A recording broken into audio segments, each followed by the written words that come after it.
के जो लोग हैं, हम जब सर्विस में होते हैं या नहीं भी रहते हैं, एक ऑटोमेटिकली हम राइट विंग की तरफ होते हैं। आप समझते हैं ना ये बात कि हम सरकार के होते हैं। सरकार जो है वो हम सरकार यानी कि हम एक निष्पक्ष एक एंटाइटी को हम सरकार मानते हैं जो देश का भला करे। तो लोग ऐसा कहते हैं कि फौजी हमेशा अपने सीनियर्स को यस सर ही कहते हैं। सवाल पूछना एटीट्यूड, सवाल पूछना कोई बोल।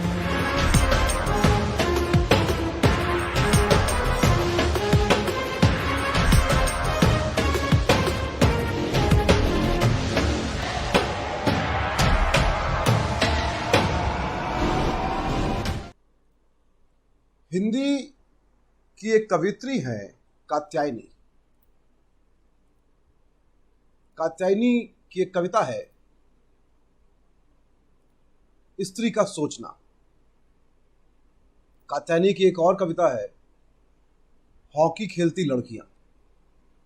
आप में से कई लोगों ने पढ़ी होगी। आज मैं स्त्री का सोचना एकांत में जो कविता है उससे अपने शो की शुरुआत करूंगा। इस कविता में कात्यायनी कहती हैं,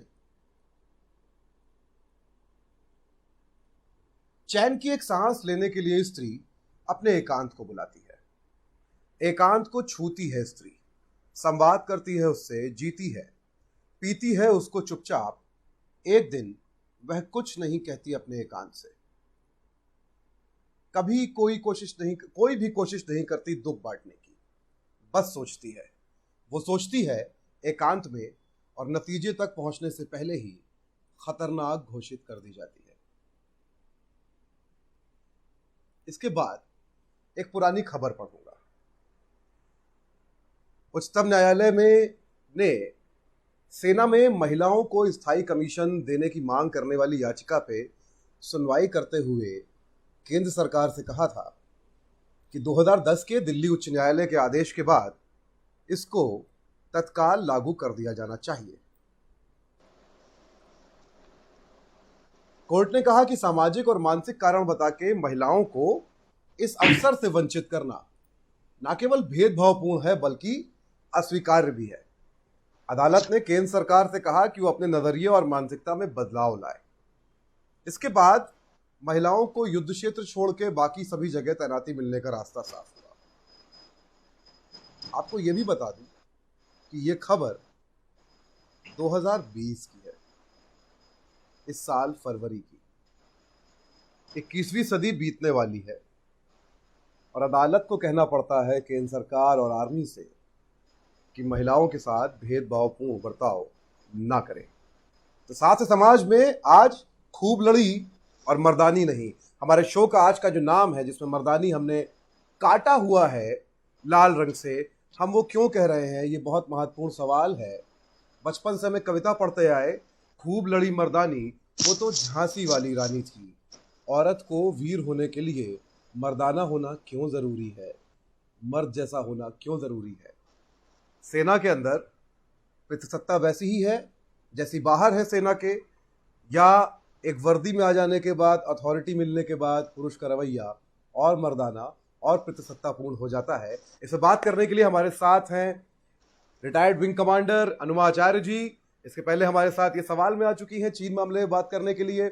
जैसा कि हमारा स्ट्रिंग चला था, मोन्टा चला था, वोकल हैं, बिना डरे बिना लाग लपेट के सीधे अपनी बात कहती हैं। और हमारे साथ हैं हमारी असिस्टेंट एडिटर सौम्या।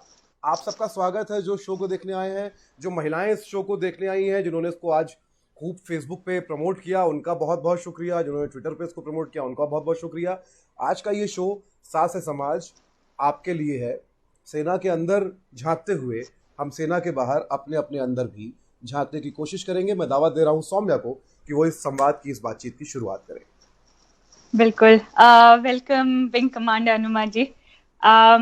ओके, तो मैं पहला सवाल पूछना चाहूंगी, क्योंकि आप उस टाइम पे एक फीमेल ऑफिसर बनी जब शायद बहुत रेयर ये एक चीज थी, इतना कॉमन प्लेस नहीं था।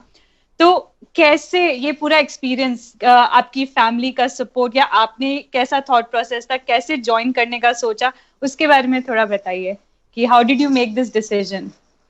सौम्या, अब तुमसे थोड़ी लिबर्टी ले सकती हूँ, तो शुरू में मेरे 2 डिस्क्लेमर है। बिल्कुल बिल्कुल। पहला डिस्क्लेमर तो यह है कि मैं फेमिनिस्ट नहीं हूँ जी। दूसरी चीज ये है कि मेरी जानकारी में मैंने आज तक ऐसी कोई दूसरा ऑर्गेनाइजेशन नहीं देखा है, दूसरी संस्था नहीं देखी है जिसमें महिलाओं की अस्मिता को इतना ज्यादा सम्मान मिलता हो जितना भारत की सेनाओं में। जी। पर इसका ताल्लुक, मैं ये नहीं कह रही हूँ कि इसका ताल्लुक करियर से, ये सिर्फ रिस्पेक्ट की बात कर रही हूँ जो as a employee, as a person, as an officer वहां मिलता रहा है। तो ये डिस्क्लेमर है आप। बिल्कुल। जी। तो आप मुझसे ये पूछा कि जब हम लोग आए थे सेनाओं में, उस समय भारतीय सेना में महिलाएं नहीं थी। हाँ, बिल्कुल सच। वो पहले कुछ बैचेस थे। 1992 में विज्ञापन आया था। सबसे पहला विज्ञापन एयरफोर्स का था, लेकिन सबसे पहले इंडक्ट किया इंडियन आर्मी ने, और सबसे पहले कमीशन्ड ऑफिसर बनाया भारतीय नौसेना ने। तो अपने अपने तरीके से तीनों ने पहले रहने की कोशिश की, लेकिन क्योंकि भारतीय वायुसेना ने एक बहुत अच्छा काम किया था, सबसे पहले रक्षा मंत्रालय से एक पॉलिसी निकलवाई थी, क्योंकि अगर पॉलिसी होती है तो वो चीज स्थायी होती है। तो हमारी जो पॉलिसी थी वो 1991 में निकली थी, 91 में, और उसके बाद हमें जो हमारे मेल काउंटर पार्ट थे उतनी ही ट्रेनिंग, उस पॉलिसी में लिखा था उतनी ही ट्रेनिंग हमें मिलेगी। तो हमें जो हमें देर लगी कमीशन ऑफिसर बनने में, उसका हमें बेसिकली फायदा हुआ, क्योंकि हम स्थायी तौर पर आए थे तो हमारा केस आगे चल के मजबूत हुआ। जबकि जो नेवी और आर्मी की ऑफिसर्स थी उनको काफी संघर्ष करना पड़ा। जैसे हमारा 2010 में आया परमानेंट कमीशन, उनमें से आर्मी का आया फरवरी 2020 में और नेवी का आया मार्च 2020 में। तो एक पॉलिसी के कारण हमें काफी फायदा हुआ एयरफोर्स की महिला अधिकारी। जी, ओके। पर जैसे मतलब मैं थोड़ा ये जानना चाहती थी कि फैमिली की तरफ से और आपने ये जो डिसीजन लिया पर्सनल तौर पे, हाउ डिड यू डिसाइड कि I need to join air force? मतलब ये क्या ये वो विज्ञापन के उस पे था या फिर कुछ और इसके पीछे रीजंस थे?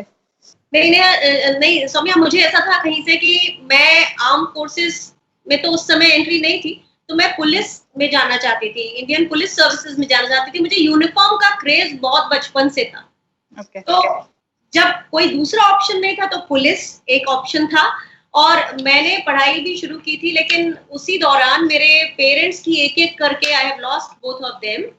तो मुझे इमीडिएटली एक गवर्नमेंट जॉब मेरे फादर की जगह पर मिला, कंपैशनेट अपॉइंटमेंट। और वो करते हुए मुझे लगता था कि ये तो सिर्फ एक छोटा पड़ाव है जिसमें परिवार का जो काम चलाना है, गुजारा चलना है, वो है। और मेरे अंदर बहुत ज्यादा था। मैं पब्लिक सर्विस कमीशन का, यूपीएससी के, इन सब के लिए एग्जाम की तैयारियां कर रही थी साथ साथ। और उस समय ये एड देखा मैंने। जिस समय एड देखा, विज्ञापन देखा, मैं ऑल इंडिया रेडियो का मैं एक प्रोग्राम करती थी, तो वहां पे बैठी हुई थी, और वहां जैसे ही देखा तो मुझे लगा अरे ये तो शायद मेरे ही लिए निकला है ये एड। ऐसे एक फील हुआ। और क्योंकि परिवार में ऐसा कोई नहीं था जिसको, पेरेंट्स के बाद कोई था नहीं जिसको अलग से कोई परमिशन लेनी पड़ी, तो मेरे ख्याल से निर्णय भी मेरा ही था। और फिर दोनों छोटी बहनें थी, उनको तो बड़ी खुशी होती। अरे बहुत सही। ओके, अब हम थोड़ा इसको जो हमारा टॉपिक है जेंडर बायसेस, पेट्रियार्की इन आर्मी, उसकी तरफ जाते हैं।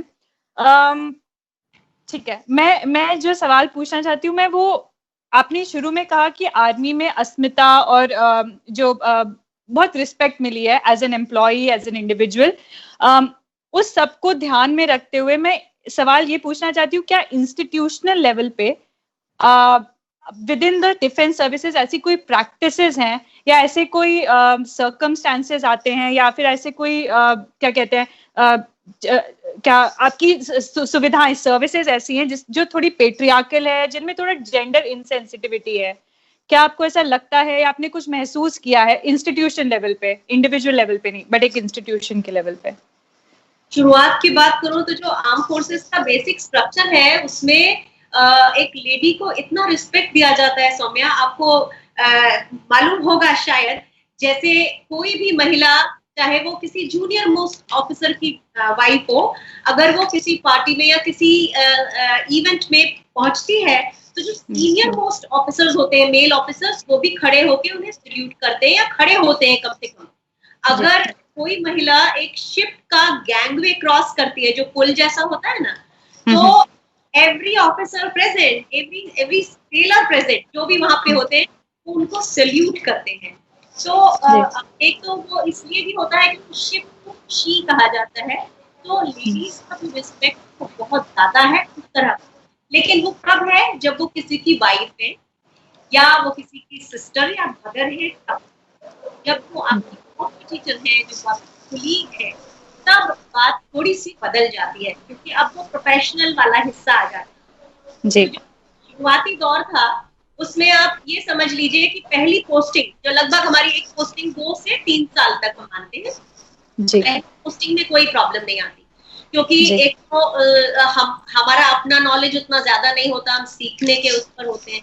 दूसरी चीज, जो लोग होते हैं वो भी हमको जज कर रहे होते हैं, और सब कुछ दोनों के लिए, मतलब जो जिन्हें हमें एक्सेप्ट करना है और जो हम लोग, दोनों के लिए नयापन होता है। तो मुझे जहां तक याद है कि मेरे साथ, एक तो मैं थोड़ा स्मॉल टाउन गर्ल भी थी, मैं विदिशा से आती हूँ, तो मुझे अगर किसी अलग तरह के मजाक होते भी थे तो मुझे समझ में नहीं आते थे शायद, तो मैंने कभी इतना ध्यान नहीं दिया। मुझे लगता था कि जो मेरे कलीग हैं मेल, जितने भी हैं, वो बहुत अच्छे थे और मैंने वैसा ही माना। हो सकता है वो कोई ऐसे लेफ्ट हैंडेड कॉम्प्लीमेंट्स या ऐसे कुछ देते हो तो शायद मेरी समझ नहीं थी उन्हें समझ पाने की, तो मुझे फर्क नहीं पड़ा। लेकिन हाँ, जब एक दूसरा दौर आता है, जब कोर्टशिप की बात होती है, शादी की बात होती है, फैमिली बनाने की बात होती है, वहां से थोड़ा ऑर्गेनाइजेशन टेढ़ा हो जाता है। अच्छा। शादी होगी तो आप छुट्टी मांगेंगे, मेल ऑफिसर मांगेंगे छुट्टी, कोई बात नहीं है, लेडी ऑफिसर छुट्टी मांग रही है, शादी करने के लिए मिलती है, बहुत खुश। लेकिन वो एक कहने में आता है, फिर आगे चल के आपकी फैमिली होती है, तो अब मेरे साथ एक, ये शायद मेरा अपना सोचना है, हमें से काफी ऐसी महिला अधिकारी हैं जिन्होंने एक बच्चे के बाद दूसरा बच्चा शायद उसके बारे में सोचा नहीं, क्योंकि वो हमको सुनना नहीं था कि अरे ये तो हमेशा मैटरनिटी लीव में रहती है। वो भी एक पीरियड होता है ना कि आप, एक लेडी जो होती है वो फैमिली में जब जाती है, तो वो आप ये समझ लें कि 22 से लेके और 34-35 साल तक की उम्र होती है, उसके बाद तो जनरली नहीं ऐसा होता। और वही दौर होता है आपका शुरुआती, जिसमें आपको कुछ करना होता है, और उसमें अगर आप 2 बार मैटरनिटी लीव में जाएंगे तो सुनना बहुत पड़ता है। तो जैसे बहुत सारे लोग खुददारी के कारण, शायद मुझे लगता है ऐसा हुआ, एक चॉइस भी होती है, ये भी एक कारण था।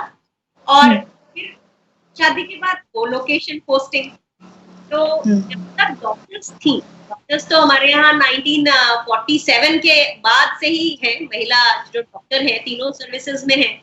डॉक्टर्स ने इतने समय के बाद, उनका कोलोकेशन पोस्टिंग में प्रॉब्लम उतनी नहीं होती तो सभी को है, जब प्रॉब्लम आती है तब उसी को झेलना होती है। लेकिन हम लोगों का जो मतलब ज्यादा स्केल पर आना, जो 92 में शुरू हुआ, इसके बाद कोलोकेशन पोस्टिंग एक मुद्दा बनता गया।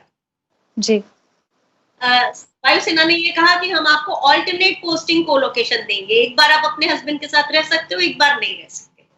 दैट्स आल्सो एक्सेप्टेबल, बिकॉज किसी लेडी ऑफिसर ने जब भी उनकी एंट्री हुई थी तो कोई शादीशुदा तो थी नहीं, तो उनको सबके लिए प्रिपेयर्ड थे सब। और फिर हम आए थे तो एक्सपेरिमेंट के लिए हमें रखा गया था कि भाई अगर एक्सपेरिमेंट सक्सेसफुल होगा तो आगे बढ़ाएंगे। तो जब कोई चुनौती लेने आया है और उस फील्ड में आया है जिसमें लेडीज है नहीं, तो वो मेंटली भी प्रिपेयर्ड होता है। ऐसा नहीं, एक बहुत तकलीफ वाली ही बात है। When you are mentally prepared, you can do anything. बिल्कुल। मयंक जी, हेलो जी जी जी जी, मैं सोच रहा था एक्चुअली जो अनुमा जी कह रही थी अभी, मेरा सवाल, मैंने जिन वर्क प्लेसेस पे काम किया है वहाँ के अनुभव से आता है, क्योंकि मैं ये मानने को तैयार मतलब नहीं होता हूँ अंदर से। एक क्या होता है कि जैसे अनुमा जी, हमने अपने समाज में देखा है कि अथॉरिटी जो है, और वो आप पॉलिटिशियन हो जाएं तो भी आपके पास आती है, आप ऑफिसर हो जाएं तो भी आती है, आप आर्मी मैन हो तो भी आती है, आप पुलिस मैन हो तो भी आती है। आर्मी और पुलिस में वो जो एक आपकी यूनिफॉर्म है, जो बहुत पवित्र और पायस चीज मान ली जाती है, और चूंकि हमारी सोसाइटी में basically it's about more about all everything is about costume drama हमारी सोसाइटी में बहुत है। तो मैं अगर रामनामी एक ओढ़ लूँ तो मेरे पास एक अथॉरिटी आ जाएगी अपने आप में, और फिर मैं बहुत सारी चीजें कर सकता हूँ कि कोई कुछ उसके पीछे छुपा सकता हूँ बहुत सारी चीजें। तो हमारी सोसाइटी में चूंकि मिसोजिनी है, क्योंकि पैट्रियार्की है बेसिक बिहेवियर में, और हमको पता भी नहीं होता है, कई बार मुझे पता ही नहीं है कि मेरे अंदर कहीं पे वो है। तो आप एक नई महिला ऑफिसर के तौर पे जब ज्वाइन करते हैं, और जाहिर सी बात है ट्रेनिंग में बहुत सारी चीजें होती हैं, और आपने कहा कि वही ट्रेनिंग दी गई जो मेल्स को दी जाती थी, तो आप ये मान के जा रहे हैं, सोच के जाते हैं कि हम तो भाई किसी से कम है नहीं। और वहां जाते ही शुरुआत में जब आपसे कई बार और मेरे सवाल आमतौर पे मैं वो ह्यूमन एंगल ही बात करना चाहता हूं आमतौर पे, कि जब अचानक से क्या ये होता है कई बार कि कई चीजों के लिए आपको शायद सिर्फ इसलिए रोका जाता है क्योंकि आप एक महिला हैं, और ऐसा नहीं है कि किसी रूल बुक में ऐसा लिखा है, क्योंकि वहां जो लोग काम कर रहे हैं वो मेरे आपके घर से ही पहुंचे हैं वहां पे, और इसलिए उनका ये मानना है कि एक महिला ये काम नहीं कर सकती। ये अनुभव कितनी बार हुआ शुरुआत में, और शुरुआती दौर में क्योंकि उम्र भी कम रही होगी और नए नए पहुंचे होंगे बहुत जील के साथ, तो कितना बुरा उस समय लगा होगा जब जाहिर सी बात है इंस्टीट्यूशनली नहीं लेकिन इंडिविजुअली किसी ने कई लोगों ने जब ये बिहेवियर किया होगा, तब क्या लगता था उस समय? मुझे इस तरह का एक्सपीरियंस शायद हुआ नहीं, क्योंकि जो लोग हमारे साथ थे, जो हमारे कलीग्स थे मेल कैडेट्स, उन्होंने हमारे साथ कभी उन्होंने हमें बिल्कुल नॉर्मली लिया, एक्सेप्ट फॉर ये होता था कि हमें अलग से बुलाकर इंस्ट्रक्टर्स ये कहते थे कि हो सकता है महीने में 2-4 दिन ऐसे होते हैं जब एक वुमेन को कुछ प्रॉब्लम्स होती हो और वो फिजिकल काम ना कर सके, तो वो आके उन्होंने हमें बोला था कि आप उस दिन सुबह आके हमें बता दीजिए और आप एक साइड में खड़े हो जाइए। लेकिन मैंने हार्डली कभी देखा है कि पूरे इतने दिनों में कि कोई लेडी ऑफिसर, बहुत सारे ऐसे थे हम में से कि कोई फर्क नहीं पड़ता था, अगर राइफल सिर के ऊपर उठा के दौड़ना है तो दौड़ना है, अगर रेंज फायरिंग में जाना है तो जाना है, क्योंकि हम घर से भी कुछ तो सीखे ही हुए थे, और ऐसा नहीं था कि चीजों को हम अपना एक लिमिटेशन बना के करने आए थे, करने भी तो वही आए थे ना। तो अगर हम वो करने आए थे तो, और हमारे कलीग्स जो थे, मेरे साथ एक प्रॉब्लम जरूर था, मैंने बचपन से लेके और एकेडमी में जाने तक कभी रिगरस फिजिकल ट्रेनिंग नहीं ली। दौड़ लेती थी मैं, लेकिन ऐसा नहीं था। और दूसरा, मुझे थोड़ा सा ब्रोंकाइटिस की प्रॉब्लम थी, लगातार टॉन्सिल्स बढ़े रहते थे मेरे, तो उससे सांस लेने में प्रॉब्लम होती थी। तो जब 5-5 किलोमीटर की दौड़ होती थी तो मैं कई बार पीछे छूट जाती थी। लेकिन फिर मेरी जो साथ की कोर्समेट्स थी, कई बार वो मेल कैडेट्स भी होते थे, वो ग्रुप छोड़कर मेरे साथ पीछे दौड़ने लगते थे दोनों, कई बार हाथ पकड़ के दौड़ने लग जाते थे। तो फिजिकल लिमिटेशंस का कभी कोई ऐसा नहीं लगा कि फिजिकल लिमिटेशंस कहीं पर आड़े आ रही हैं। दूसरी चीज, जो साथ वाले थे उनसे कभी प्रॉब्लम नहीं हुई, क्योंकि उनकी और हमारी ट्रेनिंग एक साथ होती थी, सिवाय इसके कि कुछ मिनट्स का फर्क जरूर होता था, क्योंकि हमारी हाइट्स कम होती है, उस हिसाब से थोड़े से पैरामीटर्स ऐसे रखे गए थे कि अगर उनको कोई चीज 6.5 मिनट में पूरी करनी है तो हमें वो 7 मिनट में पूरी करनी होती थी, पर कोई बहुत ग्रेट रिलैक्सेशंस तभी भी नहीं मिलते थे। तो जो साथ वाले थे वो बहुत अच्छे थे, लेकिन जो हमारे बहुत सीनियर ऑफिशियल्स थे, जैसे कि जो पिताजी की उम्र के थे, ऐसे जो हमारे अदर देन इंस्ट्रक्टर्स, तो हमारा उसे हम कहते हैं रगड़ा लगाना, वो कोई कमी नहीं रखते थे। और हम लोगों को भी शुरुआती दौर में तो बड़ा डर लगता था और बहुत घबरा जाते थे और चिढ़ते भी थे, कहाँ फंस गए आकर। लेकिन थोड़े दिनों के बाद मजा आने लगा था, क्योंकि हमें समझ में आ गया कि ये टफनिंग के बगैर नहीं होगा। तो जो फादर की उम्र के लोग थे, वहां से थोड़ा सा जरूर जबरदस्ती का एक संरक्षण कभी मिल जाता था, खुशी उस समय भी होती थी, लेकिन ऐसा था कि वो उसके ऊपर कोई बैंक नहीं करता था, उस पर डिपेंड कोई नहीं था। क्योंकि अभी हम बात कर रहे हैं एयरफोर्स की, तो मैं एक बार बात करना चाहती थी। हमारे पास क्या मैं अभी वो सवाल ले सकती हूँ, ललिता रामदास जी वाला? जी।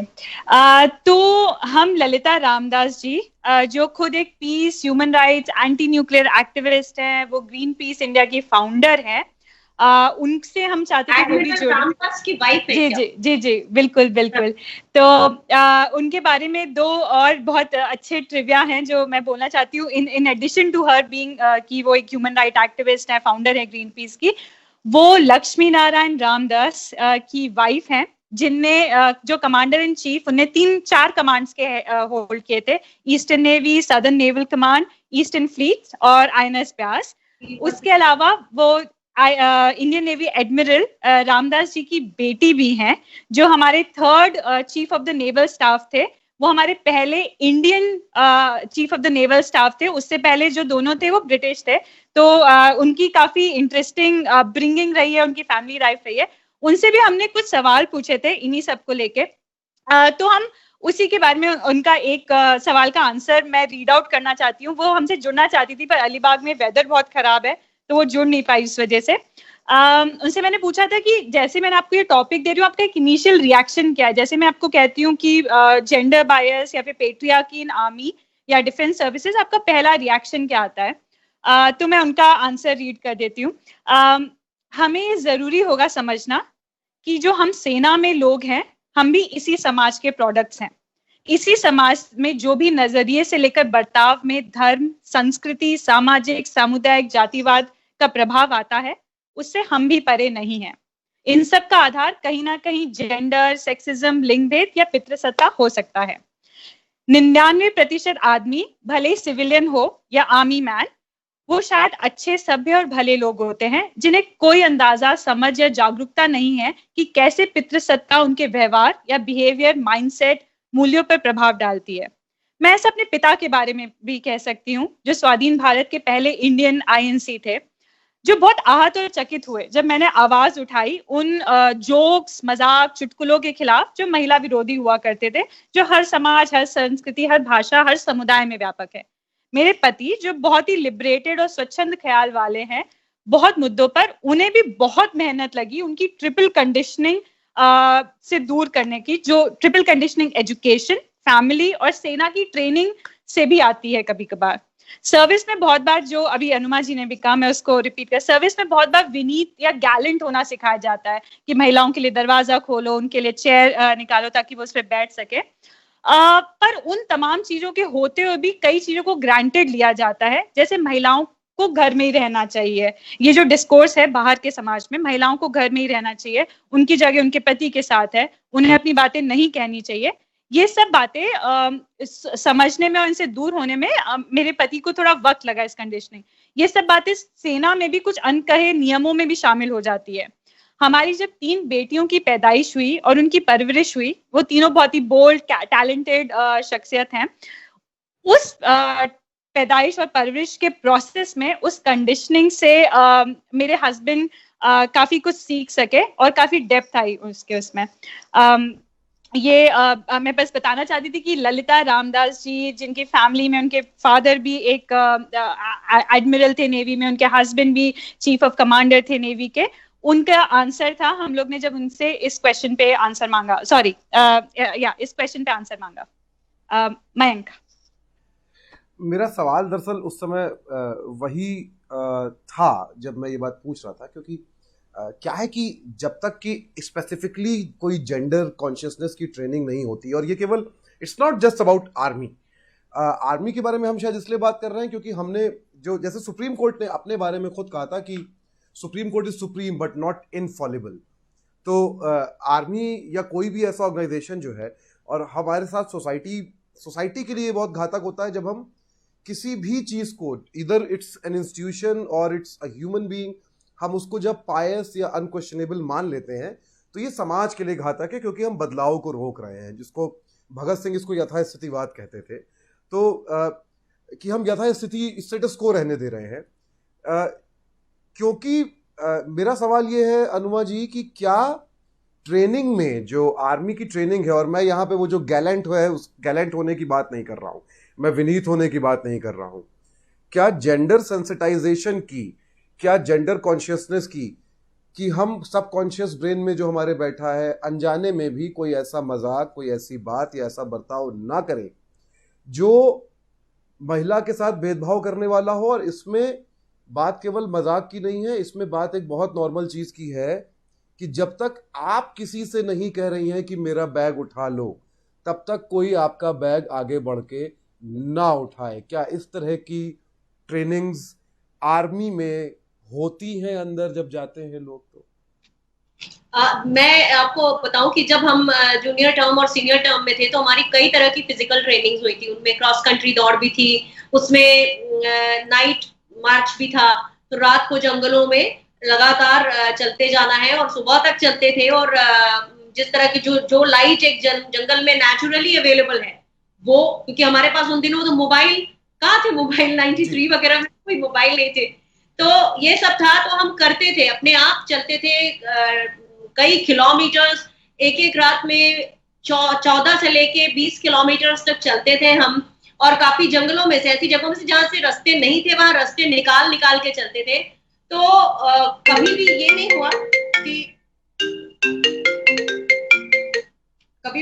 हुआ कि एक तो लेडी ऑफिसर ने खुद कहा हो कि आप मेरा सामान उठा लें, लेकिन कई बार कोई टाइम बाउंड चीजें होती थी। तो उन टाइम बाउंड चीजों के लिए अगर आप लास्ट स्ट्रेच में हैं और आपको उस जगह इतने बजे पहुंचना है, तो एक आध बार ये जरूर हो जाता था, बोलते थे कि चलो तुम दौड़ो, I will carry your things. That used to be say about 100 metres 200 metres, इससे ज्यादा कभी नहीं हुआ, क्योंकि आपको you have to meet the timeline as a group. तो वो एक इम्पॉर्टेंट चीज थी। लेकिन वो सब ऐसा नहीं था कि आप किसी के ऊपर लद कर काम करते हैं। बाद में जो मैं आपको एक बात बताना चाहती हूँ, जैसे आपने कहा जेंडर सेंसिटाइजेशन, जेंडर सेंसिटाइज तो पहले से ही थे, और फिर ये चुनौती केवल हमारे लिए नहीं थी, उनके लिए भी थी जिन्होंने ट्रेन करना था। तो पहला बैच जब आया तो जरूर सीनियर ऑफिसर्स खड़े हो जाते थे लेडी कैडेट्स को देखकर। देन लेडी कैडेट्स भी थोड़ा सा, ये पहले कुछ दिन हुआ, लेकिन उसके बाद आदत में आ गया। तो फिर इस तरह का कोई मतलब जो अदर देन नॉर्मल है वो नहीं होने लगा। और सब कुछ उसी तरह से हुआ जिस तरह से मेल ऑफिसर्स के साथ होता है, मेल कैडेट्स के साथ होता है। हाँ, आगे जाके जब हम ऑफिसर्स बन चुके थे तो 2-3 चीजें बड़ी अजीब सी थी, जो कि आप ये समझिएगा, एक तो जब लेडी ऑफिसर किसी दूसरे जेंटलमैन ऑफिसर से शादी करती है, तो एक जो डबल इनकम ग्रुप है ना, उससे लोगों को थोड़ा सा इशू होने लग जाता है कि भाई ये तो इनका डबल इनकम ग्रुप है, तो ये तो हर तरह से अच्छे हैं। वो एक बात होती थी। दूसरी चीज, शुरुआती दौर में थोड़ा ऑर्नामेंटल वैल्यू, जिसको हम कहेंगे खाली ऊपर ऊपर का काम कराना, जैसे लाइजन ऑफिसर बनाना, जैसे कोई डिग्निटरी आए तो उनके साथ, उनकी वाइफ के साथ, जो लाइजन ऑफिसर पहले जेंटलमैन ऑफिसर होते थे, लेकिन बाद में लेडी ऑफिसर्स को जितनी भी है 2-3 है तो 2-3 लोग आ रहे हैं तो उनको बना देते थे। फिर मास्टर ऑफ सेरेमनी, कोई भी इवेंट हुआ तो उनको बोला भाई master of ceremony lady officer करेंगी, जैसे स्टैंडर्ड हो जाता है। फिर जो लेडीज थी ऑफिसर्स की वाइफ, उनकी तरफ से थोड़ा सा ये, इसको मैं चैलेंज तो नहीं कहूंगी, लेकिन भाई वो भी लेडीज थी and we were lady officers. तो जब हम वहां पहुंचे तो शायद उन्हें लगा होगा कि we are kind of friends to them, तो उन्होंने अपने लेडीज क्लब में बुलाना चाहा हम लोगों को। और जो हमारी वाइफ्स वेलफेयर एसोसिएशन होता है, जैसे आर्मी में आवा होता है, एयरफोर्स में अफवाह होता है, नेवी में नवा होता है, navy officers wife welfare association, air force officers wife welfare association, ऐसे इसका उन्होंने हमें मेंबर मानना शुरू कर दिया। तो हमें उनको बताना पड़ा कि जब हम कमीशन ऑफिसर बनते हैं तो जो शपथ लेते हैं उसके साथ हम एक फॉर्म भरते हैं कि हम किसी और संस्था के सदस्य नहीं बन सकते। तो वो लेडी ऑफिसर्स के ऊपर भी उतना ही शिद्दत से लागू होता है जितना जेंटलमैन ऑफिसर के ऊपर। तो हम ये, उससे क्या होता था कि लेडी ऑफिसर एक तो अपना जॉब करे, और फिर आके वो दोपहर में जब other officers are relaxing, she has to go for ladies club, she has to go for associations.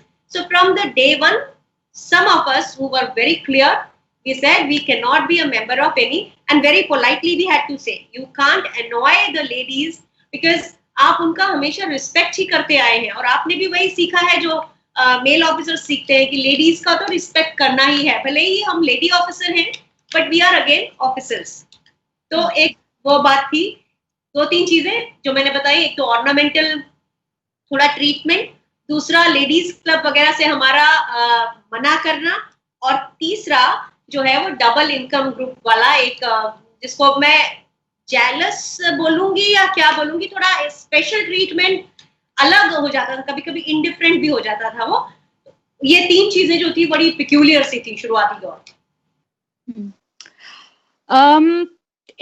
मैं डेटा पढ़ रही थी अनुमान जी, उसमें ऐसा था कि अभी इंडियन आर्मी में टोटल 40,825 ऑफिसर्स हैं, उसमें से सिर्फ 1653 महिलाएं हैं।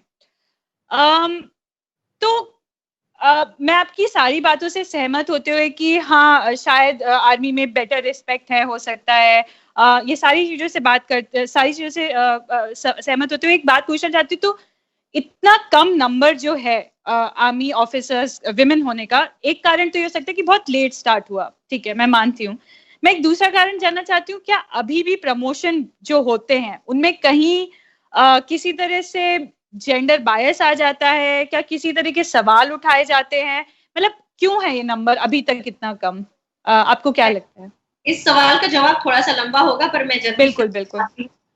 ऐसा था कि जब शुरुआती दौर पे विमेन ऑफिसर्स आए थे तो उनको 5 साल के लिए रखा गया था, फिर एक्सटेंशन देके और 6 साल, मतलब 11 साल। ये मैं एयरफोर्स का बता रही हूँ। आर्मी में था 5 साल और 4 साल। नेवी में भी ऐसा ही था, शायद 7 years plus 3 years and plus 4 years, ऐसा था उनका।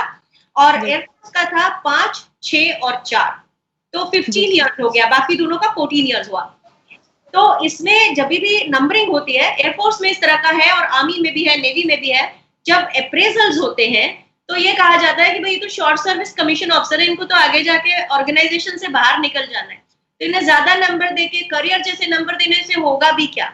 और ये इसका नुकसान आज कम से कम अभी तक जितनी विमेन ऑफिसर्स हैं सबको हुआ है, एक एक को।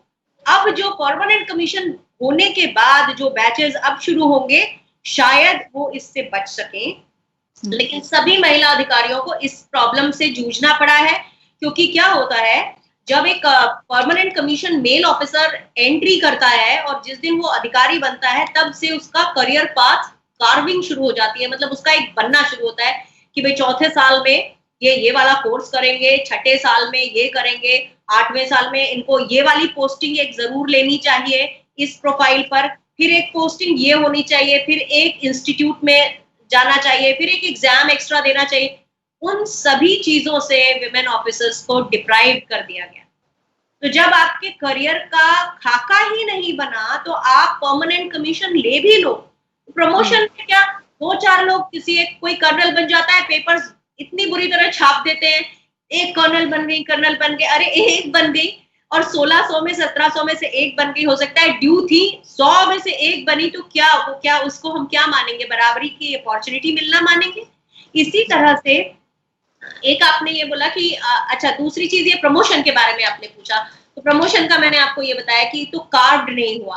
दूसरी चीज, हर 5-5 साल में आपको एक्सटेंशन मिलता है, तो हर बार आपको अपनी एलिजिबिलिटी सिद्ध करनी पड़ती है कि मुझे मिनिमम 7 मार्क्स होने चाहिए, तभी मुझे अगला वो मिलेगा। आप सबसे ज्यादा मेहनत करते हो और आपके एडवांटेजेस उस मेहनत से निकलने वाले प्रॉफिट सबसे कम मेल ऑफिसर्स के कंपैरिजन में।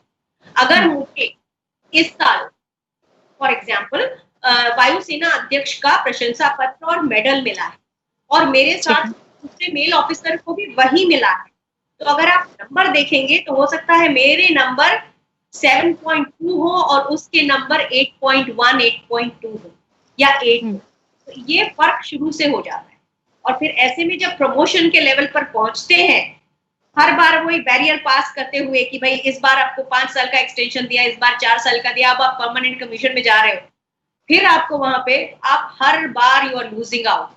अप्रेजल सबसे बड़ा एक प्रॉब्लम रहा है, कोर्सेज का ना होना। मेरे अपने केस में क्या हुआ, हम 2 साल बाहर, एयरफोर्स ने हमें रिलीज करके निकाल दिया, बाहर रहे, कोर्ट केस लड़ा, अंदर आए। इस अंदर आने की जो 2 साल हमने काम नहीं किया कोर्ट के आदेश के अनुसार, हमको उसकी कोई तनख्वाह नहीं। उन्हीं 2 सालों का एवरेज परफॉर्मेंस अप्रेजल हो गया।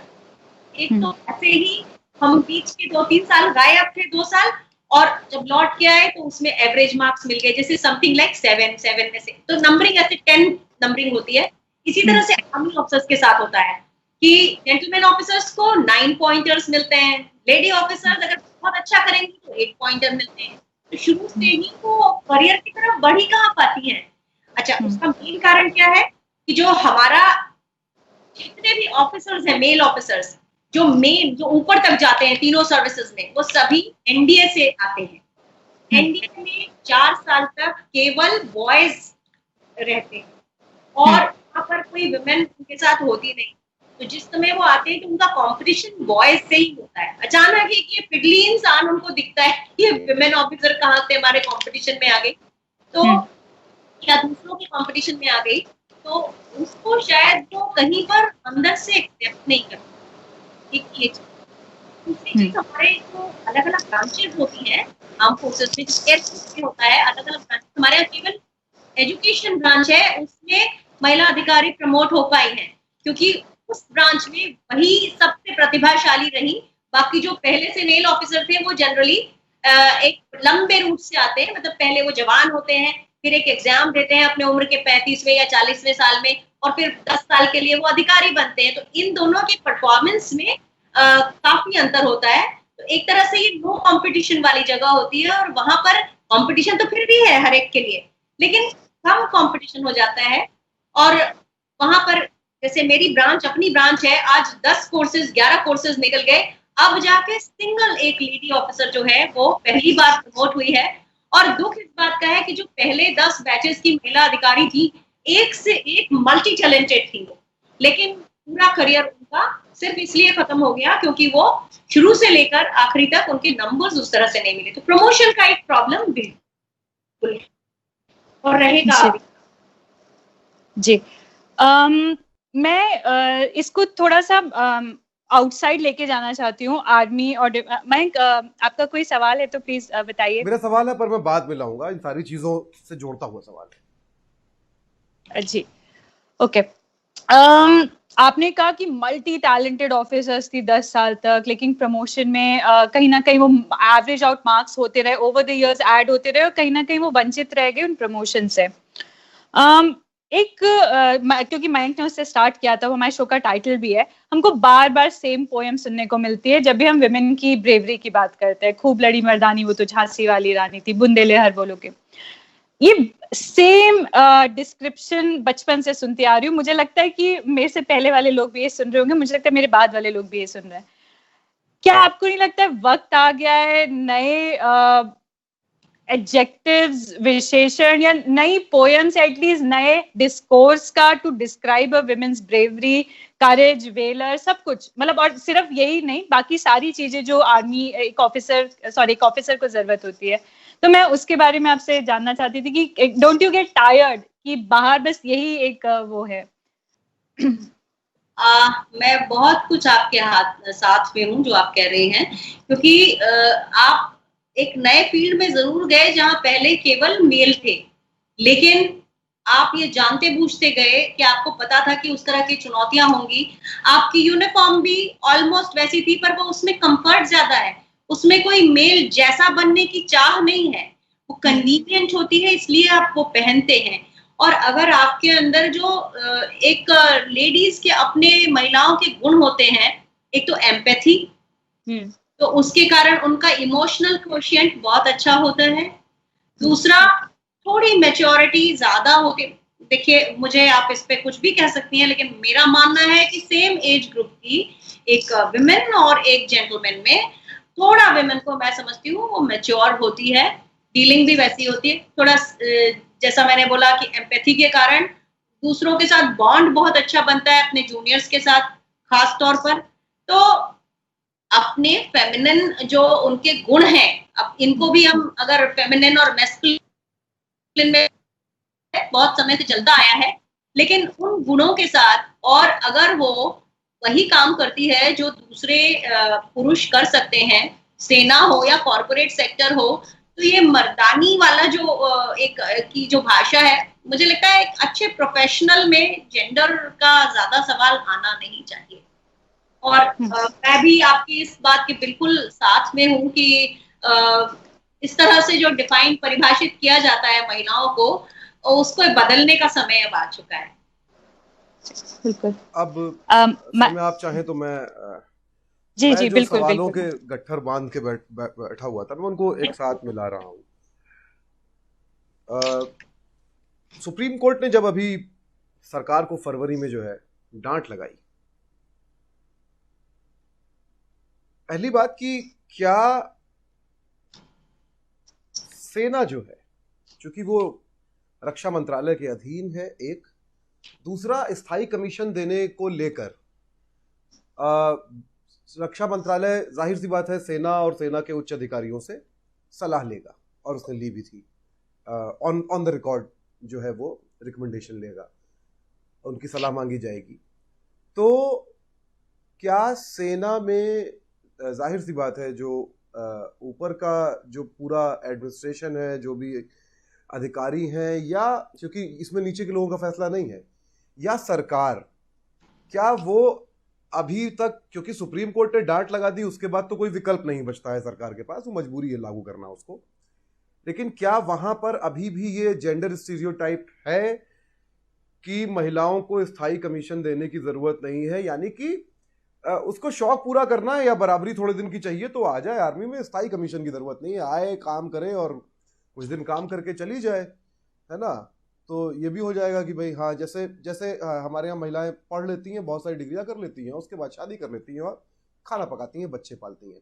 आपको लगता नहीं है कि जो ऊपर का, जिसको हम क्रीम कहते हैं, वो जो तबका है, वहां अभी भी ये सोच गहरी बैठी हुई है कि महिलाएं जो है वो बराबरी नहीं कर सकती हैं पुरुषों से, और दुनिया भर के आर्म फोर्सेस में महिलाएं हैं, और अब तो वॉर फ्रंट पे भी है, हमने अफगानिस्तान से लेकर इराक तक देखा। जी, ये सवाल आपने बहुत अच्छा सवाल पूछा है, क्योंकि महिलाएं अपने करियर को लेके, महिला अधिकारी जितनी भी सिंसियर हो, लेकिन कहीं ना कहीं आर्म फोर्सेस में ये बात है, ऐसा तब भी होता है जब प्रमोशन होता है तो एक बड़ा सा डिस्टिंक्ट आपको दिखता है कि मेल, आमतौर पे सहानुभूति महिला के साथ होती है, लेकिन जब प्रमोशन आता है तो सारी सहानुभूति जो होती है वो पुरुष की तरफ, मेल ऑफिसर की तरफ शिफ्ट हो जाती है। भाई इसे तो अपने घर में अपने परिवार को के सामने अपना सिर ऊंचा रखना है, वाइफ के सामने, और ये लेडी ऑफिसर के लिए क्या है, डबल इनकम ग्रुप है, फिर अगर करियर नहीं भी बना तो शी इज अर्निंग ना, now she is getting permanent commission also. तो अगर दोनों बराबरी से भी होंगे तो एक जो मैंने देखा है, ये बायस जो होता है ये शिफ्ट होता है मेल की तरफ। बहुत सारे ऐसे मेल ऑफिसर्स हैं जो मैंने पाया था, मेरे से काफी जूनियर्स भी थे, कि इस तरह से अपने सीनियर्स को एक तरह से प्रेरित करते थे कि अगर उन्हें प्रमोशन नहीं मिला तो वो पता नहीं क्या कर लेंगे। कोई ये कहता था मैं एयरफोर्स छोड़ दूंगा, कोई कुछ कर दूंगा, लेकिन महिला अधिकारी कुछ नहीं कहती ऐसा।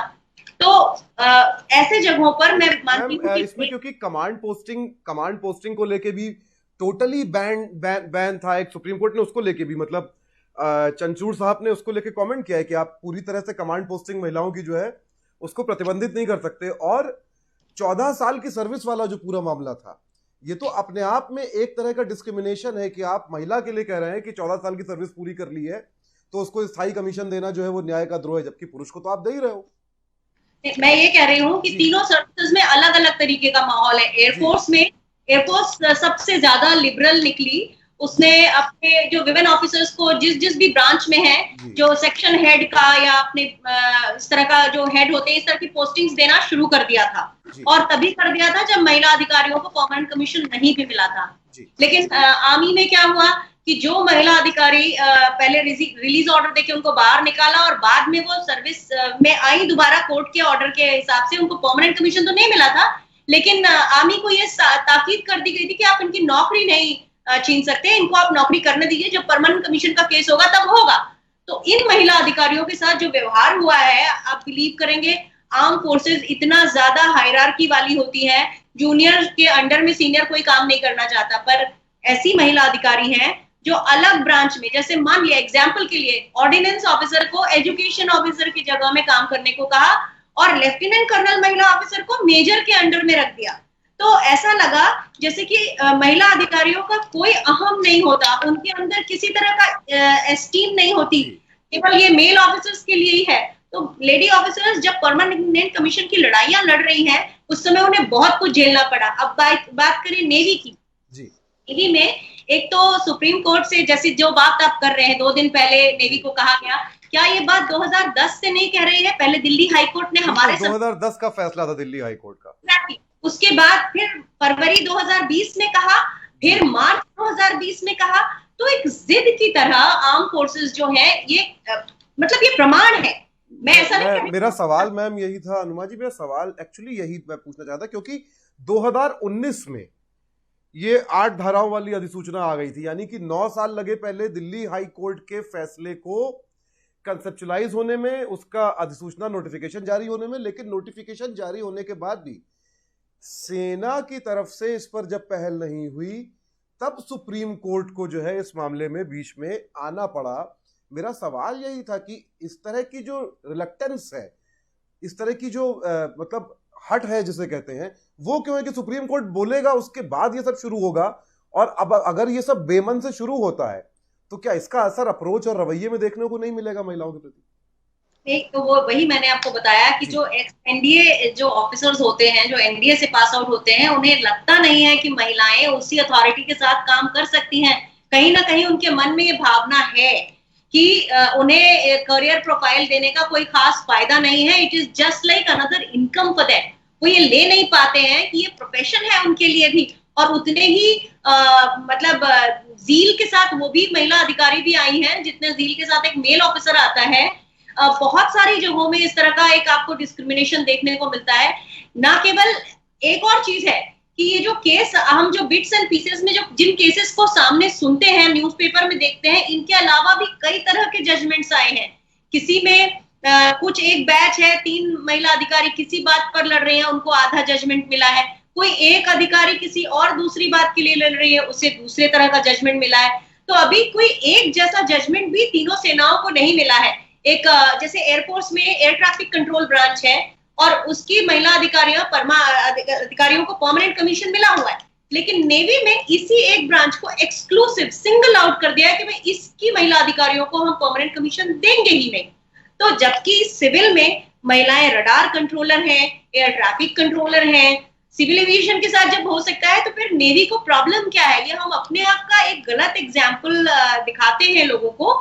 और मैं समझती हूँ ये बहुत दिनों का मेहमान नहीं है, ये सब बदलेगा समय के साथ। सौम्या जी, मैं ललिता रामदास जी का एक और इम्पोर्टेंट पॉइंट लेना चाहती थी। हम आगे बढ़े उससे पहले तो जैसे कि दर्शक अगर अभी जो कोई जुड़े हों उनको बता दें, ललिता रामदास जी हमसे जुड़ नहीं सकी। वो एडमिरल रामदास की बेटी हैं, वो कमांडर इन चीफ रामदास की वाइफ हैं, और वो खुद अपने आप में एक बहुत ही केपेबल एक्टिविस्ट है, human right, peace, anti nuclear. तो उनके बारे में उनसे एक सवाल पूछा था मैंने कि ऐसे कोई एनेक्डोट्स बताइए जिसमें आपने पर्सनली या आपके आसपास के लोगों ने पेट्रियार्की, मिजोजिनी या जेंडर बायसेस एक्सपीरियंस किए। तो मैं एक डिस्कोर्स है which is in addition to जो अनुमा जी बात करी, कि अनुमा जी आर्मी में जो महिलाएं उनकी बात करी है, पर जो आर्मी ऑफिसर्स की वाइव्स हैं उनको क्या कुछ एक्सपीरियंस डिफरेंट करना पड़ता है, उसके बारे में भी सवाल था हमारा ललिता रामदास जी से। तो मैं उनका आंसर पढ़ देती हूँ। उन्हें कहा, मेरा ओपिनियन एक नेवी के ऑफिसर की वाइफ और बेटी के अनुभवों पर आधारित है, पर मेरा जुड़ाव बहुत सारे महिला संघर्षों से भी रहा है और भी बहुत मुद्दों पर मैंने 4 दशक से ज्यादा काम किया है। उससे पहले मैं बहुत ही ट्रेडिशनल तरीके से या परंपरागत तरीके से एक service wife, she adds her quotes, एक सर्विस वाइफ की तरह अपना जीवन व्यतीत कर रही थी। कॉफी वाली चर्चाओं में जाना, शायद वो उन्हीं लेडी क्लब की शायद अनुमा जी बात कर रही थी, कॉफी वाली चर्चाओं में जाना, वही अपेक्षित प्रोटोकॉल्स को फॉलो करना अंदर ही अंदर बहुत खलता था, पर कभी मिजोजिनी, पेट्रियार्की, पितृसत्ता या जेंडर रिलेटेड जो अन्याय था उसको कभी चैलेंज नहीं किया। पर जब मैं शिक्षा संबंधित जमीनी मूवमेंट से जुड़ी दिल्ली में और फेमिनिज्म को इतनी करीब से देखा, तब मैं एम्पावर हुई कुछ सवालों, मुद्दों और एक्टिविटीज को स्टार्ट करने के लिए, ना केवल नेवी के अंदर पर बाहर भी।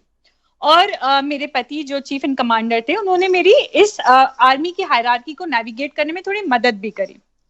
जब मैंने बहुत सारी जमीनी मूवमेंट्स और विमर्शों से जुड़ी थी, तब हम हर साल 8 मार्च जो इंटरनेशनल वुमेन्स डे होता है, उस दिन लाल किले से बोट क्लब तक मार्च करते थे। बहुत मुद्दों पर बात होती थी। प्रमुख मुद्दे थे रेप और दहेज। आपको मथुरा का रेप केस तो याद होगा।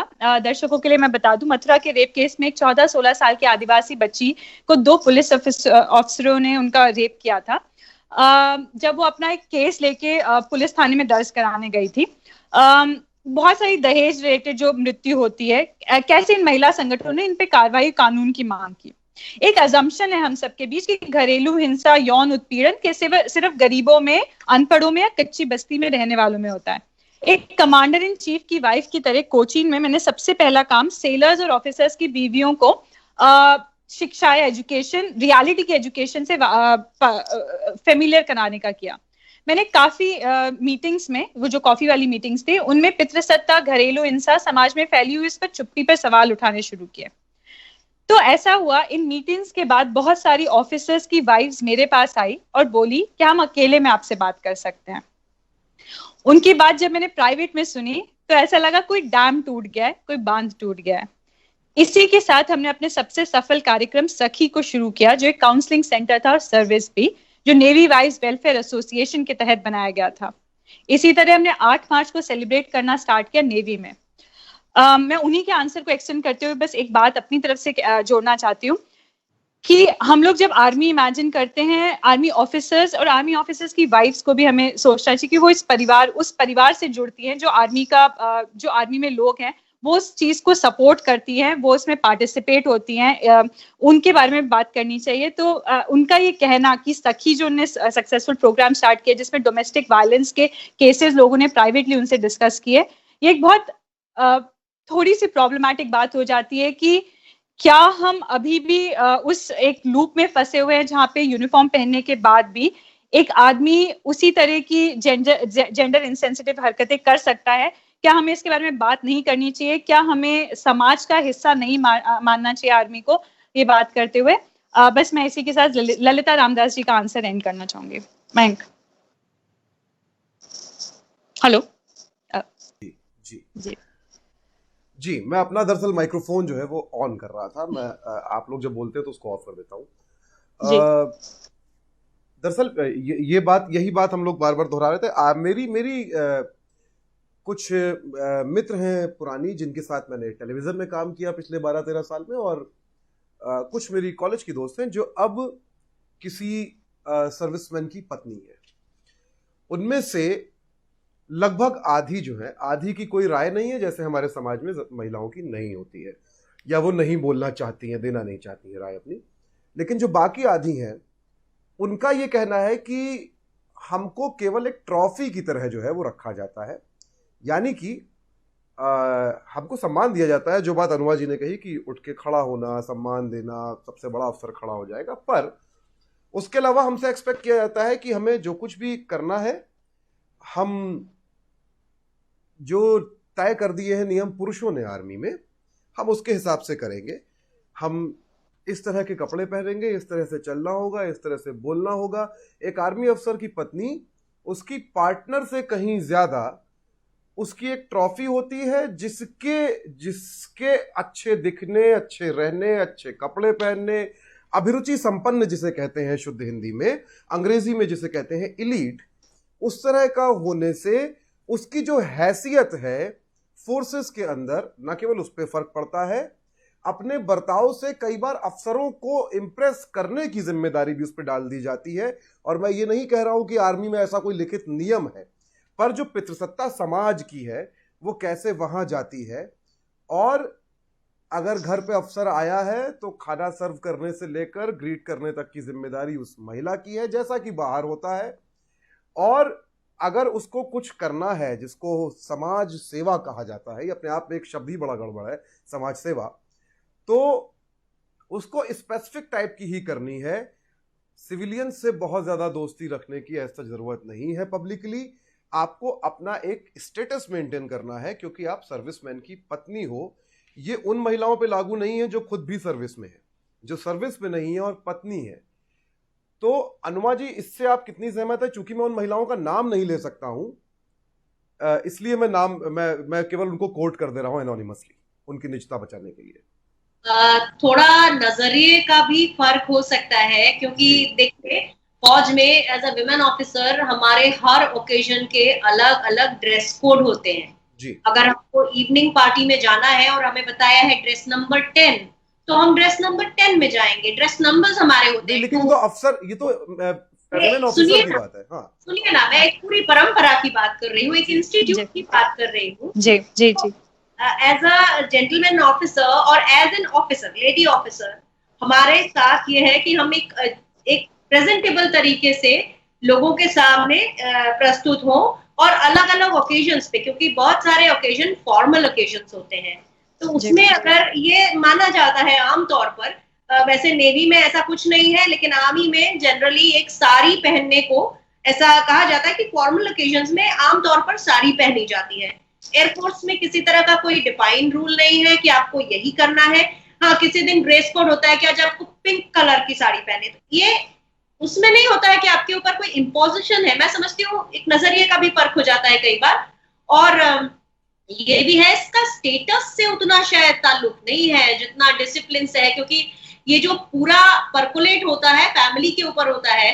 बच्चे जो होते हैं उन्हें मालूम है कि किसी ओकेजन में उनको एक पर्टिकुलर जगह पे ही रहना है, जैसे लाइब्रेरी में या टीवी रूम में, और वो ऐसा नहीं होता है कि बच्चों को अलग कर दिया जाता है, वो रहते हैं उसमें, लेकिन फॉर्मल जो सेरेमनी होती है, कोई वेलकम है, फेयरवेल है, वो वहां नहीं होते, क्योंकि दे आर नॉट ऑफिसर्स।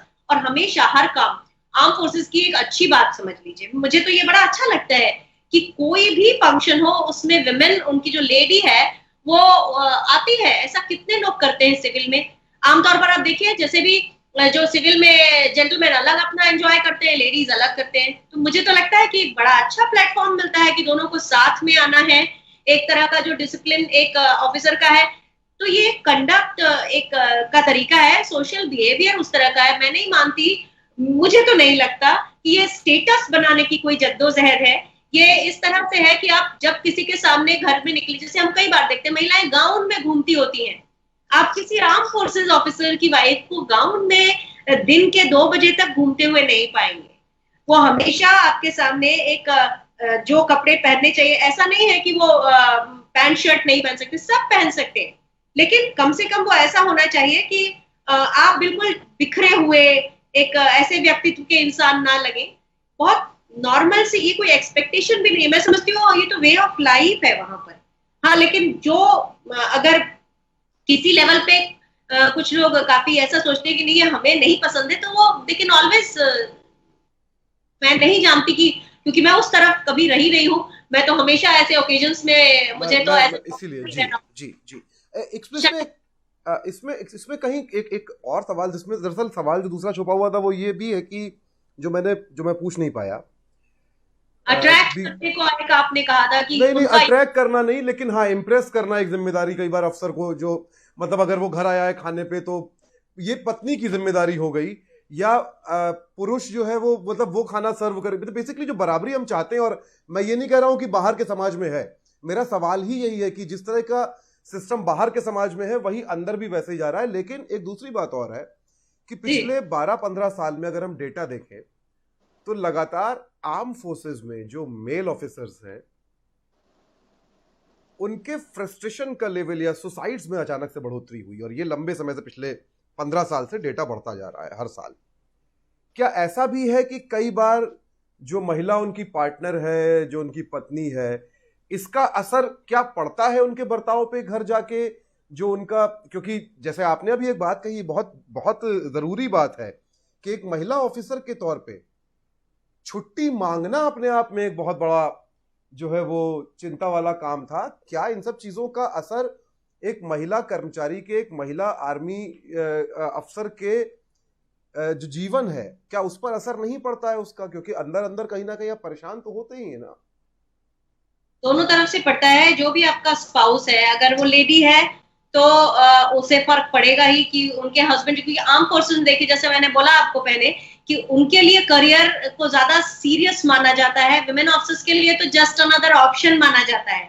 तो जिनके लिए जब करियर इतना सीरियस है, बच्चे पूछते हैं, वहां पे इस तरह का हो जाता है, पापा आप कमांडिंग ऑफिसर नहीं बने, तो उसी एक सवाल से उनको डिप्रेशन हो सकता है। तो ये अपनी अपनी एस्पिरेशन की भी बात है। दूसरी चीज, हमें मालूम है कि ऊपर जाके पिरामिड को सकरा ही होना है, तो पर एक अच्छे से अच्छा प्रतिभावान ऑफिसर भी पीछे रह जाता है, क्योंकि कुछ पड़ाव, कुछ मकाम उसके जीवन में वैसे नहीं आते जैसे दूसरे को मिलते हैं, अवसरों की भी कमी हो जाती है। तो उस हिसाब से जैसे किसी को बाहर कॉर्पोरेट सेक्टर में डिप्रेशन हो सकता है, उस तरह से आर्म फोर्सेस ऑफिसर्स को भी हो जाता है।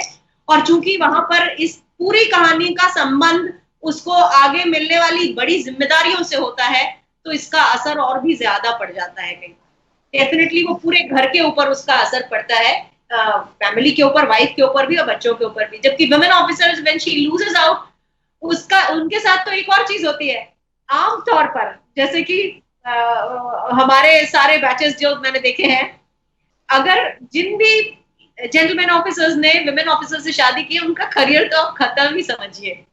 अगर वो अगर वो प्राइम ब्रांच के नहीं है, जैसे आर्मी में इन्फेंट्री को हम सबसे अच्छी ब्रांच मानते हैं, में फाइट ऑफ लाइन को मानते हैं, तो अगर वो हस्बैंड उन जगहों में से नहीं है, तो वो एक तरह से अपने करियर को, उसे डबल इनकम ग्रुप मिल गया, यही समझ के वो खुश रहे। इस तरह का एक हो सकता है, ऐसा वो हो सकता है कि मैंने इतने एग्जाम्पल देखे हो कि मैं ऐसा कह रही हूँ। जी सौम्या, आप कुछ पूछना चाह रही थी क्या? जी मेरा एक्चुअली आपने जो आंसर दिया उसी और 2-3 आंसर जो पहले दिए, कंबाइंड क्वेश्चन था उस पे 2 का। एक तो आपने कहा कि विमेन के लिए एक ऑप्शन माना जाता है इस करियर को कभी कभार, ये माइंडसेट है, और हो सकता है आर्मी के बाहर भी हो और आर्मी के अंदर भी हो। तो जब ये इनिशियल डिस्कशंस हुए 92-93 में, when it opened, air force, army, navy में बहुत सारी सर्विसेज में ओपन किया गया, तो एक बहुत नेगेटिव तरह का एक ओपिनियन बनाया गया था समाज में, जिसमें कहा गया था अच्छा अब आर्मी की इफेक्टिवनेस खत्म, अब तो बस आर्मी नहीं हैंडल कर पाएगी, हम शायद वॉर अच्छे से नहीं हैंडल कर पाएंगे। एक तो how much merit is there to that opinion, is एक that one part of the question.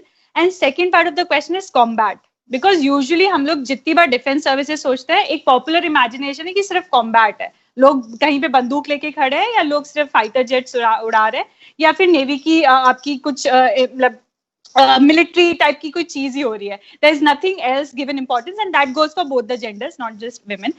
तो what's the inclusion, because there has been discussion इस बारे में कॉम्बैट रोल्स में कि विमेन का होना चाहिए, इन्वॉल्वमेंट होना चाहिए। 2000 मुझे लगता है, मुझे एग्जैक्टली ईयर नहीं पता, आप उस पर ज्यादा बेहतर बता पाएंगे।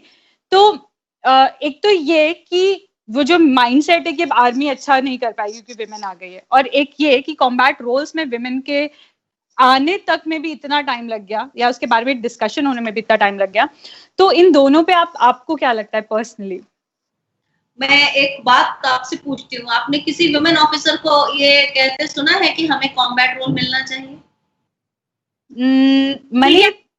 ये मीडिया कहता है, ये दूसरे लोग कहते हैं, आपने किसी वुमेन ऑफिसर को ये कहते हुए नहीं सुना होगा। पर उनको अगर सवाल पूछ दिया जाए कि क्या कॉम्बैट रोल होना चाहिए, तो क्या वो ये कहेंगे नहीं नहीं होना चाहिए? वो कहीं नहीं है। इसके लिए पहले बेसिक्स तो शुरू करें हम। पहले तो परमानेंट कमीशन सबसे बेसिक चीज है। आप जब एक करियर आपका एस्टैब्लिश हो जाएगा, तब आप आगे की बात सोचेंगे। मैंने कभी नहीं सुना कि केवल मीडिया की हाइप होती है कि उनको कॉम्बैट रोल, लेकिन फिर भी एयरफोर्स ने किया। अवनी चतुर्वेदी, मोहना, भावना, आप देखिए इनको। और एयरफोर्स इतने बार इनको क्यों प्रोजेक्ट करती है? अगर ये प्रॉब्लम क्रिएटर्स होती तो क्या एयरफोर्स इनको प्रोजेक्ट करती इतना ज्यादा? परमानेंट कमीशन भी उन्हें नहीं मिला है, ये ध्यान रखिएगा। लेकिन काफी प्रोजेक्ट किया गया, और उनके इंस्ट्रक्टर्स ने भी कहा कि दे आर वेरी केपेबल। तो इसका एक चीज तो साबित होती है कि इतना ज्यादा आपको मसल पावर की जरूरत नहीं है, आपके अंदर स्किल्स होना जरूरी है, पहली चीज। दूसरी चीज, जो हमारे जैसे अभी 3 डिवीजन बॉर्डर पर है, LAC पर है, ठीक है, तो वो पैदल सेना है, वही लोग जो है वो कॉम्बैट में जा रहे हैं। हमारे यहाँ से अगर होगा तो एयरफोर्स में कुछ फाइटर पायलट्स जाएंगे। आप ये देखिए कि 80% of the air force people not go to fight combat, वो अपनी सपोर्ट सर्विसेज, हो सकता है कि वो सपोर्ट सर्विसेज में थोड़ा सा आगे निकल जाए जी। सपोर्ट सर्विसेज में थोड़ा उनको फॉरवर्ड लोकेशन पे काम करना पड़े, तो जो वो करते हैं वो महिला अधिकारी कर ही सकती हैं। और कॉम्बैट में जाने की बात तो तब होगी जब यहाँ हम एक परमानेंट करियर देने लग जाएंगे। तब जब वो करियर की तरह वुमेन ऑफिसर्स के सामने ऑप्शन आएगा, तो डेफिनेटली कॉम्बैट भी आएगा। जी बिल्कुल, ओके। मेरा इसी में सवाल है, हमारे अब जो CDS है, जो पहले थल सेना अध्यक्ष थे, chief of defence staff, Vipin Rawat साहब, इस सवाल पे उन्होंने जो है एक बड़ी उन्होंने कुछ बातें कही थी जिनमें से कुछ मैं मेंशन करना चाहता हूं। उन्होंने एक टीवी चैनल को इंटरव्यू दिया, उसमें उन्होंने कहा कि भारतीय सेना के ज्यादातर जवान चूंकि गांव से आते हैं और इसलिए वो महिला अफसरों का नेतृत्व स्वीकार करने को तैयार नहीं है। एक ये जो अभी बात हो रही थी, उससे उसको स्पेसिफिकली उसी बात को लेकर उन्होंने ये बात कही थी। एक दूसरा, उन्होंने कहा कि लॉजिस्टिकल दिक्कत है, जैसे युद्ध क्षेत्र में महिलाओं को कमांड दे दी गई और बीच में वो मैटरनिटी लीव मांग ले। ये अपने आप में मेरे लिए सुनने में ही बहुत वियर्ड है कि पहली बात तो आप किसी प्रेग्नेंट औरत को तो युद्ध क्षेत्र में कमांड देंगे नहीं, और अगर आप दे देंगे तो बीच में वो क्यों चाहेगी कि वो कंसीव करना चाहती है। ये अपने आप में बहुत बहुत अजीब बात है। क्या उन्होंने कहा कि अगर कोई महिला कमांडर के नेतृत्व में एक टुकड़ी लंबे ट्रैक पे जा रही है तो महिला अधिकारी के सोने का बंदोबस्त अलग से करना होगा, उनके चेंज करने के लिए आपको एक जगह घेर के तैयार करनी होगी। और उसके बाद उन्होंने उसमें यह जोड़ दिया कि ये समाज की तरफ से उन्होंने खुद फैसला ले लिया कि ये समाज अभी मृत महिला सैनिकों के ताबूत झेलने को तैयार नहीं है। अव्वल तो ताबूत किसी भी सैनिक का झेलने को समाज ना तो तैयार है, ना आर्मी को तैयार होना चाहिए, ना रक्षा मंत्रालय को, ना सरकार को।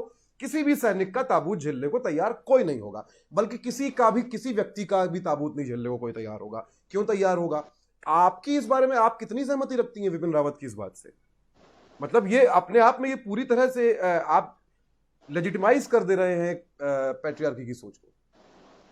जनरल रावत बहुत ही सीनियर, इस समय तो वो राष्ट्रपति के बाद उन्हीं का नंबर आता है, सीडीएस है वो जी। तो जो मीडिया है, मीडिया ने अपने आप ही उस समय इस पूरी बात के ऊपर काफी क्रिटिसिज्म उनका किया था जी। और अभी सेना ने जो परमानेंट कमीशन के लिए महिला अधिकारियों के लिए ऐसे मापदंड बना दिए हैं कि जो मेल ऑफिसर्स के लिए कभी नहीं है। मेल ऑफिसर्स का जो रनिंग है वो 45-46 इयर्स में रनिंग बंद हो जाता है ऑफिशियली, लेकिन लेडी ऑफिसर्स को 50 साल और 55 साल तक भी दौड़ने के पैरामीटर्स बताए गए हैं और इतने स्ट्रिंजेंट पैरामीटर्स कर दिए गए हैं।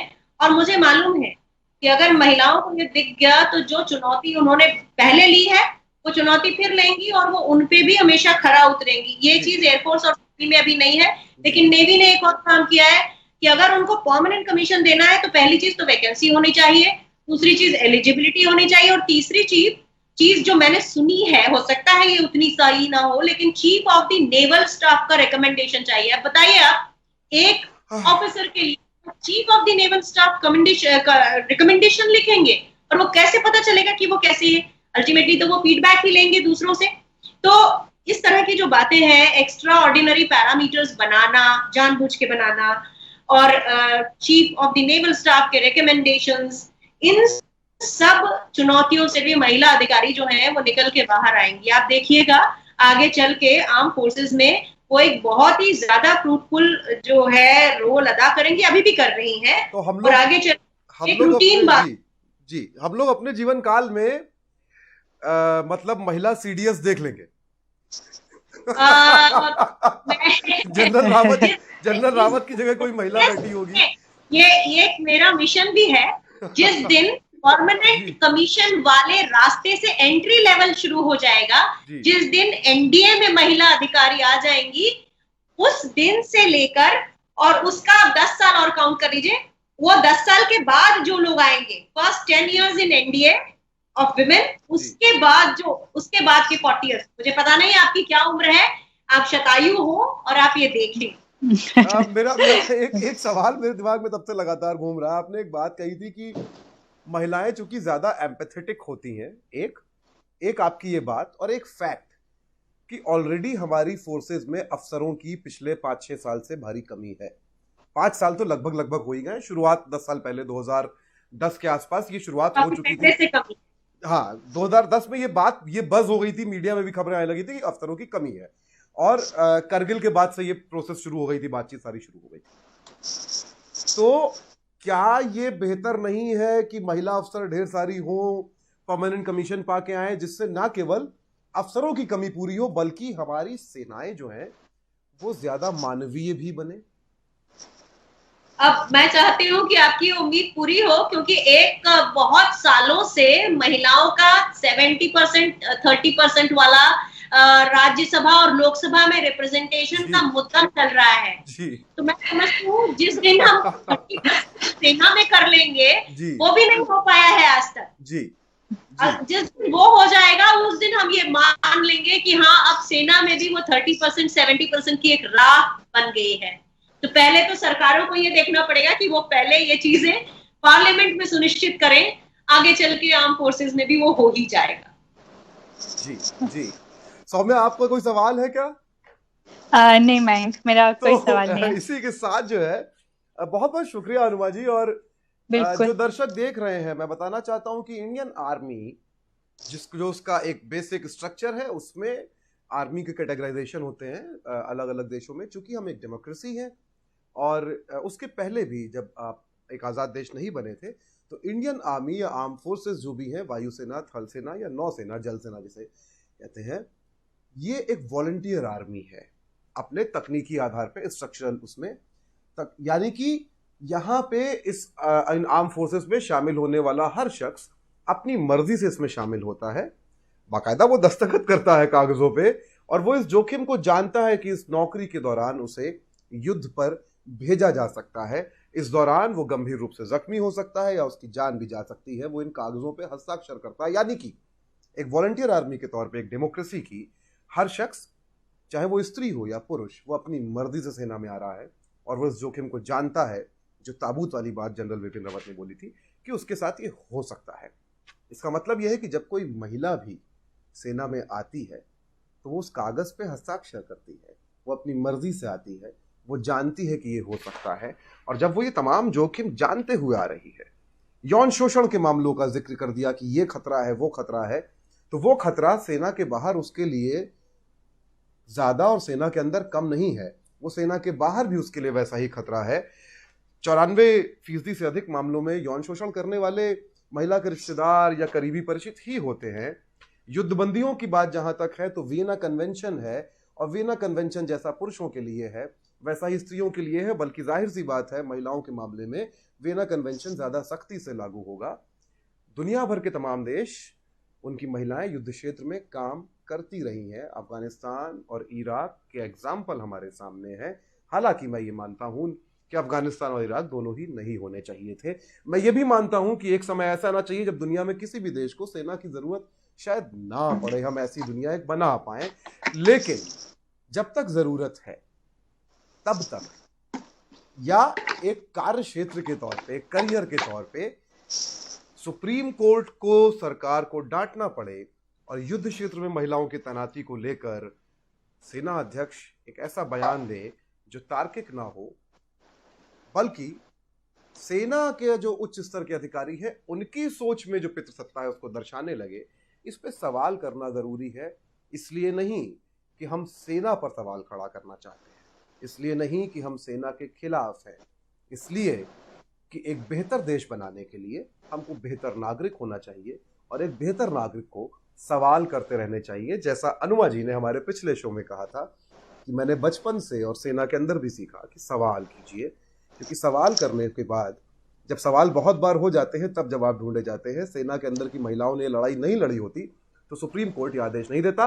बाकी वायुसेना में अब महिला पायलट्स हैं जो बम गिरा सकती हैं, हवाई जहाज उड़ा रही हैं और मशीन गन चला सकती हैं फाइटर जेट से, और सेना की परेड भी शामिल होती हैं। तो जाहिर सी बात है वो जमीन पर भी युद्ध में जा सकती हैं। और दुनिया भर की औरतें हर रोज अपने अपने युद्ध लड़ रही हैं और जीत भी रही हैं। इस उम्मीद के साथ कि मैं जो बात मैंने कही, हम अपने जीवन काल में विपिन रावत की तरह एक महिला सीडीएस देखेंगे।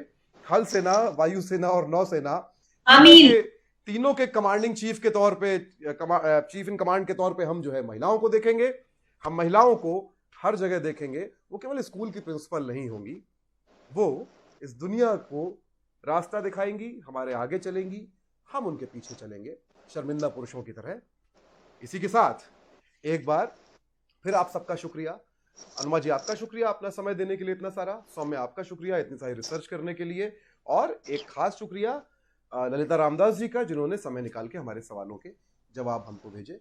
हम लोग आपसे फिर मिलेंगे साथ से समाज में अगले शुक्रवार रात 8 बजे। और करीब 1.5 महीने से ये बात बार बार कह रहे हो कि सेना का काम सरहद की रक्षा करना है। फौज के जो लोग हैं, हम जब सर्विस में होते हैं या नहीं भी रहते हैं, एक ऑटोमेटिकली हम राइट विंग की तरफ होते हैं। आप समझते हैं ना ये बात कि जी, हम सरकार के होते हैं। सरकार जो है वो हम सरकार यानी कि हम एक निष्पक्ष एक एंटाइटी को हम सरकार मानते हैं जो देश का भला करे। तो लोग ऐसा कहते हैं कि फौजी हमेशा अपने सीनियर्स को यस सर ही कहते हैं। सवाल पूछना, एक्शन सवाल पूछना कोई